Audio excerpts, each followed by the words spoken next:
Hello बच्चों, कैसे हो आप। तो हमने क्रिया के बारे में क्या पढ़ा था। हमने पढ़ा था शब्द करे जो काम, क्रिया है उनका नाम।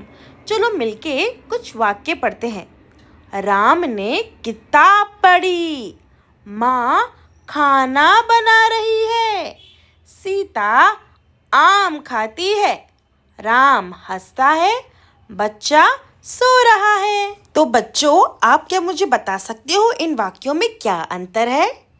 अंतर है कर्म का।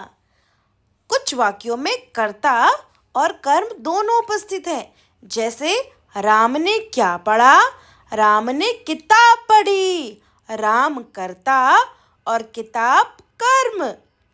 माँ क्या बना रही है, माँ खाना बना रही है। सीता क्या खा रही है, सीता आम खा रही है। मतलब कर्म की आवश्यकता है। ये हुआ सकर्मक क्रिया। अब चलते हैं दूसरे वाक्य की ओर। राम हंसता है, बच्चा सो रहा है।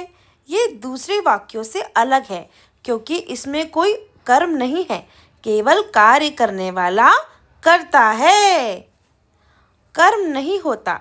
इन्हें कहते हैं अकर्मक क्रिया।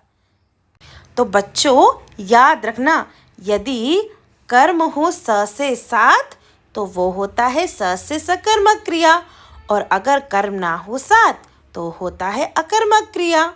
पहला वाक्य, सूरज उगता है।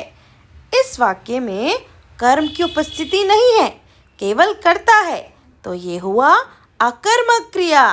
दूसरा वाक्य, श्यामा ढोलक बजाती है। कर्ता कर्म दोनों उपस्थित है, तो ये हुआ सकर्मक क्रिया। शीला हंसती है, हाँ जी, अकर्मक क्रिया। अब बाकी दो वाक्य आप हमें बताओगे। आशा करती हूँ आपको अकर्मक क्रिया और सकर्मक क्रिया दोनों खूब अच्छे से याद हुए। धन्यवाद।